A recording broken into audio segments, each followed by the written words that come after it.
Where's Danny? Yeah, should name it after Danny. Danny's Den. Danny what? Danny's Den. Remember, the general manager's office, right here. George Pfister. What was that, Ferrari? What was it? George Pfister? Joe Ferrari. Ferrari, yeah. George Pfister was here. 61 when George Pfister. I don't remember that.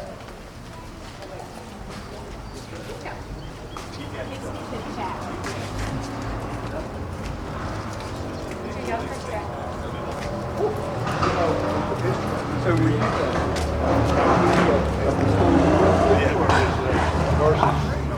building that over?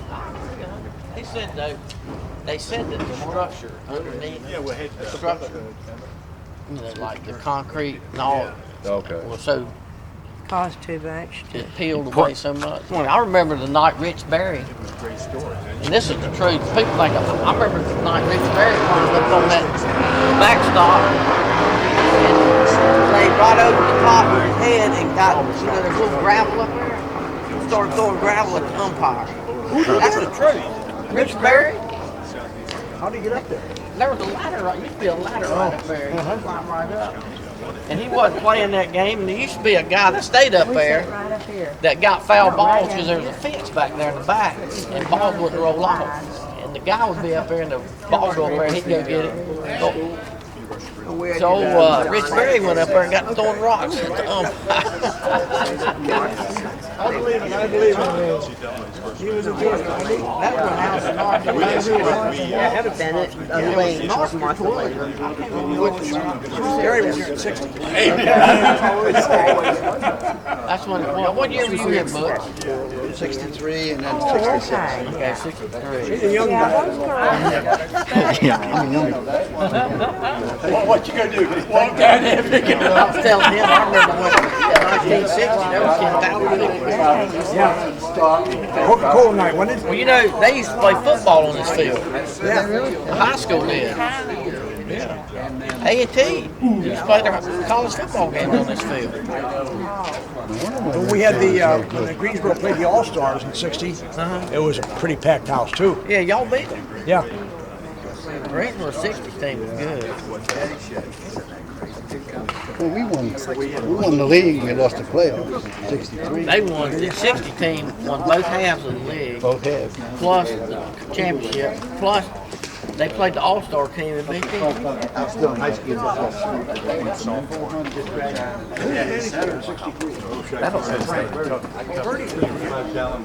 Yes. Who's your best pitcher?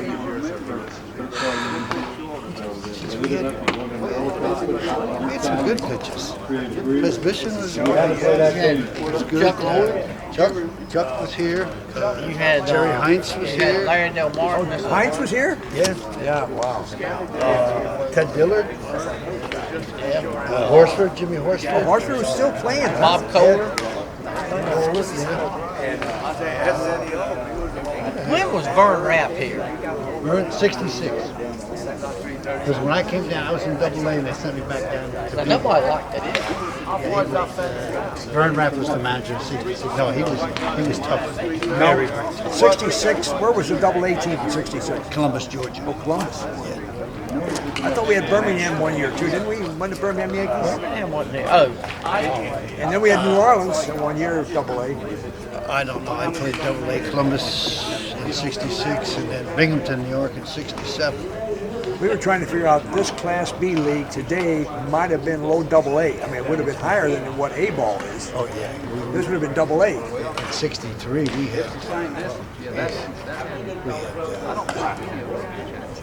trying to think. Lee May played down here. He played over in Rocky Mount. Sherman Roadblock Jones. Durham was in the league at the time. He pitched for them. We had Cleon Jones played for Durham. They were I think they were, no, Raleigh. He played for Raleigh. They were the Mets at the time. That's like. And Oh, we hear. Durham had Billy Goodwin was playing manager. Clint Courtney was catching. Wow. No, Nick Williams was in the outfield. No Nick Joe Williams. Morgan played second base. Durham was loaded. Wow. You guys remember coming to a lot of games here? This was the wide section. This was the left section right here.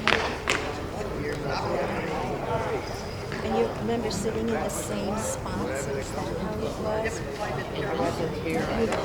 Okay. This is pretty close to where I This is sat. really, I might have sat down a little farther because it's forward, you know. he was about, I he would was sit born here December and keep 4th, score. so Oh, it is a beautiful field, isn't it? it was in the spring, so he was 4 or 5 months old. Yeah, he was a little in infancy. How did you, when you were sitting here, how did it feel to watch your husbands out there on the field? Oh, you're real. I mean, like I was always real tight, worried that, you know, you went in and you get up there and you hit, not miss a ball, and it was kind of stressful. You didn't want them to strike out. Yeah. Then if they didn't have a good night, go, you know, 0 for 2 or 0 for 3 Yeah. or 0 for 1 or something, and that can cause a bad mood. Oh, yeah. How did you handle a bad mood? You don't talk. You don't talk. Okay. You don't And it talk. passed over. Yeah. Right. And then if they got in a slump, and it lasted for more than then you really had to deal with them. You wish that you weren't there. And as I was saying, this reminds me of Field of Dreams. I think I mentioned that as I was walking now. And I say, if you call them, they will come, and they're right here. And it fits perfectly. And the wife sitting here, oh my gosh, you're such part of history. And then one of the things that I do remember is when they were having a bad night, and then the people in the stands would be yelling, "Get him out of there! Get him out of there!" or something. And you felt so bad for the player that was out there, you know, having a bad night, because you understood that every night's not going to be perfect. You know, but Tell them better. Just talking to that player, so cute. They're like little kids in the fence. yeah. I see this. My husband's eyes just light up when he's talking, and you don't realize he has no one to talk to about this. And all of he says things That's very true, I think. And people who've never played baseball at this level don't understand that conversation. And almost, I know he doesn't mean that to be braggadocious, but you know, it was such a special experience, and not everyone gets to do that, and so it's doubly special, not only to him, you know, to his family, but even our kids say we've heard that story before, Dave. Yeah. So that's hard. So this is Where if they wonderful. talk to each other, they can tell that story over That's and right, over and it would just be Yes. golden. and the Yes. names just fall off the tip of their tongues. Yeah. Like, you know, all these names come up, and yeah, you know, and they probably haven't mentioned these Exactly. names in 50 years Right. or something. You know, Right. your memory is really something else. It's they don't want to hear it again, but these guys can hear it over and over and over. And maybe add to it.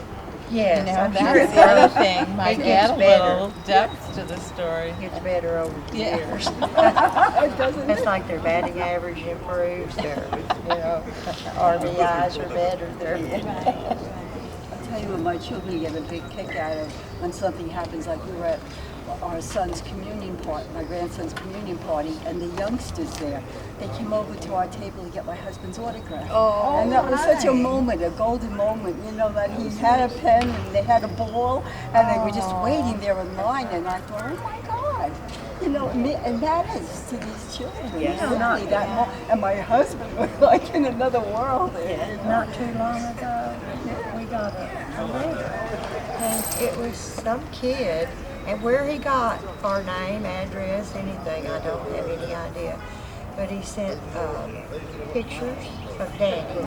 He sent one, and he said, keep one for yourself, but I would really appreciate it if you would autograph it, you know, and send a stamped envelope. This is 50 years. Yeah. Wow. And he wanted Danny's autograph. I have no idea who it was. I think Ron has had a similar experience. There's with the internet, I think there's more access to all of that, and there is a man writing a book. I think is he associated with a university and had similar things, similar conversations. I think Ike might be at the base of that. Perhaps he started that. 50 years, and I then have know. someone ask for your autograph. I know. It's the next section. So they're gonna do Up to what it says. and all the way to where these seats are. All of that's coming out. What's on the other side of that fence over there? Like make this, we'll put trees out here and all of this. It'd make it like a park outside the park, and just people Make it more all inviting. kinds with their kids and everything could just Well, the people that walk wanted around this and- to be the minor league ballpark after when they ended up moving to the new park that they'll see tonight, wanted this to be kind of the centerpiece for the Acot neighborhood.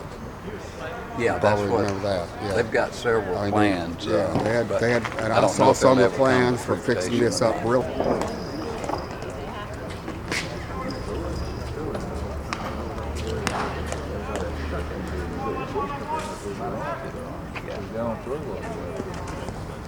When I was playing, the only thing I was interested in what kind of comfortable bullpen did they have. I thought you was a starter. I was. But, had 4 days that you had a kill. That was the most boring thing, sitting there and bring them in, and you'd meet them at the mound and say, there's one out, there's runners on first and second, and the score is 6-1, and they'd say, who's 6? They'd been down there playing word game, password, and all that, so they had no idea what was going on. Somebody told me one night Hub King fell asleep in the bullpen. You remember that one? Oh, I wouldn't. Huh? That's well, I was telling about in Modesto with talking about Delkowski, that hard throwing left-hander. We were facing him one night, and Hub, of course, a pitcher, and he eased up beside Tom, our skipper, and he said, Skip said it really doesn't look like he's throwing that hard. He said, well, you'll find out because I'm going to send you in to pinch hit against him next year. And he did. I bet you didn't dig in on him. He decided. Did you ever face him, Ronnie? Who's that? Dalkowski. Sure, 2 years. You were right-handed hitter, right? Yeah, right. What'd you think of him? Well, Sylvester told me we were in a Northern League. He said, Delkowski, I've been watching him for a long time. He said, he's only wild up and down. He's not wild in and out. That's right. He wasn't so much. He's going there. He said, don't get worried about getting hit. And I got some hits off of Delkowski, believe it or not. Yeah, pitching with the Yanks. Veteran of 4 years. The Duke of Paducah. Tell us what you think, Joe. First pitch is against the back screen. Curveball in the dirt. Get me back to the wagon, boys. These shoes are killing me. I like Tom Fleming. Tom Fleming, his Rube went out and said, how you doing, Tom? And Tom said, Skipper, I ain't fooling nobody but myself. Said you ain't feeling what? He said, I ain't fooling nobody but myself. He was a Texas boy. He had as much of an accent as I did. Everybody smile. Smile for the camera. I'm not getting in your way, amateur. His basket.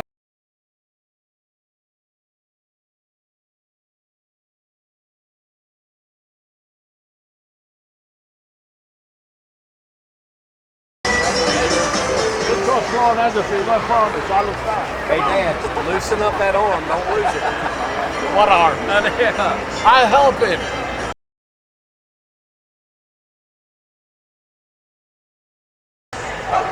Third baseman, born in Kensington, Pennsylvania, signed with New York Yankees in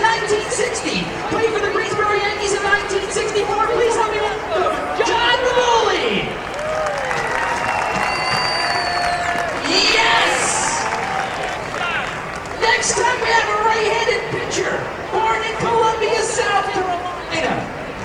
Where is he? He's ready. He's ready. Dooley signed with the New York Yankees in 1958, where he played 14 seasons professionally. He played in Greensboro in 1960 and played for the New York Yankees for 6 seasons. Please help me welcome Dooley Womack.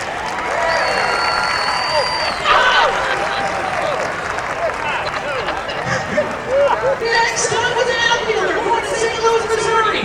Signed with the Yankees in 1955. Played in Greensboro in 1959 and 1960. Currently resides in St. Louis. Please help me welcome Ronnie Paul.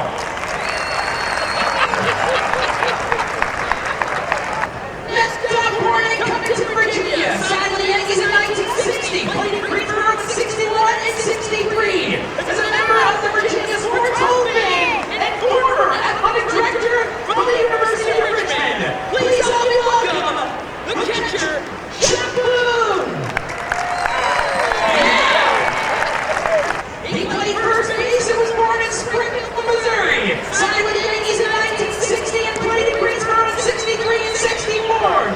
And now currently resides in Dallas, Texas. Please help me welcome Danny.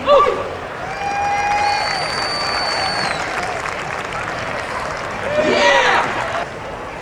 Next up, he was an outfielder born in Austin, New York. Signed with the Yankees in 1961 and played in Greensboro in 1963. Played 7 years professionally. Resides in Little River, North Carolina. Please help me welcome Butch Patera.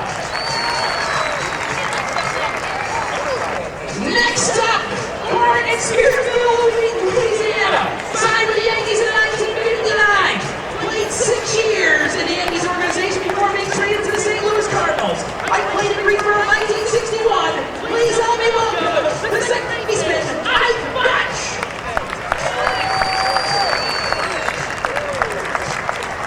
There you go, Ike. Born in Jamestown, North Carolina. Signed with the Yankees in 1958. Played in Greensboro in 1958. He is a retired attorney living in Greensboro. Please help me welcome Steve Whitfield.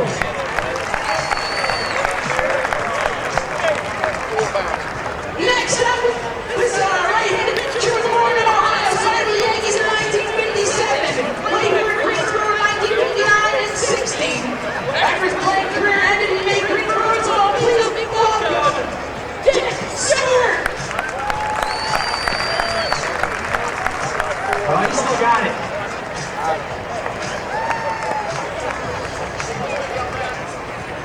Born in Padua, Kentucky. He signed with the Yankees in 1960. Played in Greensboro in 1961 and 63. Currently resides in Padua. Is that saying that right? Padua? Thank you. Kentucky. And pitcher Chuck Long.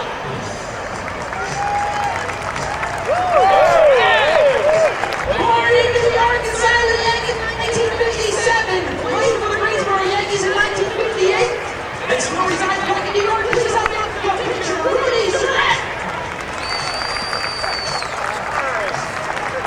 Next up here in Greensboro, 1963, batted .338, had 22 doubles, no triples. Made it to the Finland camp in 1965 and was outstanding rookie in camp. He also played in 6 championship teams in 6 different countries. One of the first last players. Please help me welcome Art Lopez.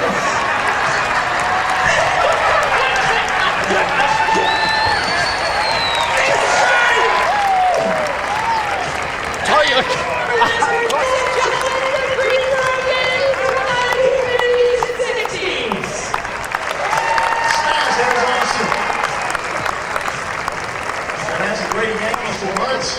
Introduce the future stars of the Hoppers. Let's go ahead and meet our future Hoppers from Peter the Lights. We're going to bring the ball as well. Peter the Lights. All right, kids, here in Austin. Next up, Lee Burchett Jr.